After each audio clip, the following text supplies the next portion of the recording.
வணக்கம். இரவு நேர பிரதான செய்திகளின் ஊடாக நர்மதா சிறையில் முதலில் தலைப்புச் செய்திகள். நாளை மீண்டும் ஆரம்பமாகும் பாடசாலைகள் கல்வி அமைச்சு விடுத்துள்ள முக்கிய அறிவிப்பு. அதிக கட்டணம் வசூலிக்கும் பேருந்துகள் மீது அதிரடி நடவடிக்கை, பயணிகளுக்கான விசேட அறிவுறுத்தல். ஈரான் இராணுவ தளபதி விடுத்துள்ள சூளுரை. இனி விரிவான செய்திகள். அனைத்து அரசு மற்றும் அரசு அங்கீகாரம் பெற்ற தனியார் பாடசாலைகளின் கல்வி நடவடிக்கைகள் நாளை ஏப்ரல் 20 திங்கட்கிழமை மீண்டும் ஆரம்பமாக உள்ளதாக கல்வி அமைச்சு அறிவித்துள்ளது.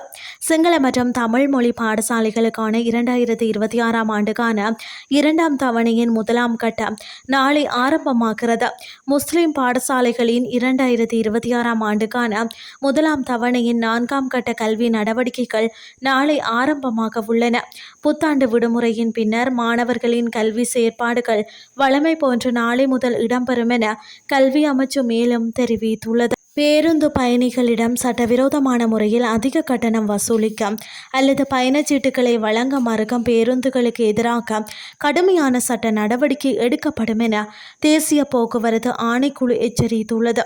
பயணிகள் தமக்கு நேரும் அசௌகரியங்கள் குறித்து பின்வரும் வழிகளில் முறைப்பாடுகளை பதிவு செய்யலாம் என ஆணைக்குழுவின் பணிப்பாளர் நாயகம் நிலான் மிராண்டா தெரிவித்துள்ளார். தேசிய போக்குவரத்து ஆணைக்குழுவின் 1955 என்ற 24 மணி நேர நேரடி அழைப்பு இலக்கத்திற்கு தொடர்பு கொண்டு புகார்களை அளிக்கலாம். அண்மையில் உள்ள காவல்துறை நிலையங்களில் பேருந்தின் விபரங்களுடன் முறைப்பாடு செய்யலாம். வீதி பயணிகள் போக்குவரத்து அதிகார சபை அல்லது தேசிய போக்குவரத்து ஆணைக்குழுவின் அலுவலகங்களில் நேரடியாக தகவல்களை வழங்கலாம்.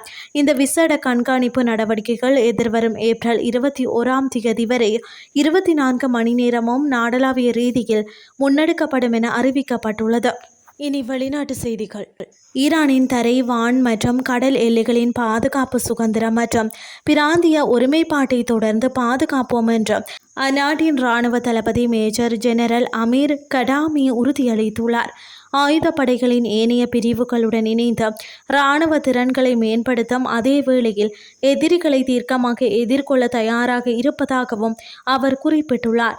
ஈரானிய படைகள் தியாக உணர்வுடனும் ஜிஹாத் சிந்தனையுடனும் ஊந்தப்பட்டு தமது கடமையில் அசைக்க முடியாத அர்ப்பணிப்புடன் செயல்படுவதாக அவர் தெரிவித்துள்ளார்.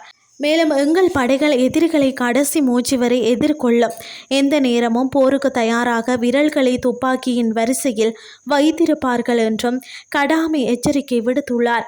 ஈரானின் தேசிய இராணுவ தினத்தை முன்னிட்டு அவர் விடுத்துள்ள இந்த செய்தி அமெரிக்கா மற்றும் இஸ்ரேலுடனான பிராந்திய பதற்றம் அதிகரித்து வரும் சூழலில் பெரும் கவனத்தை ஈர்த்துள்ளமை குறிப்பிடத்தக்கது.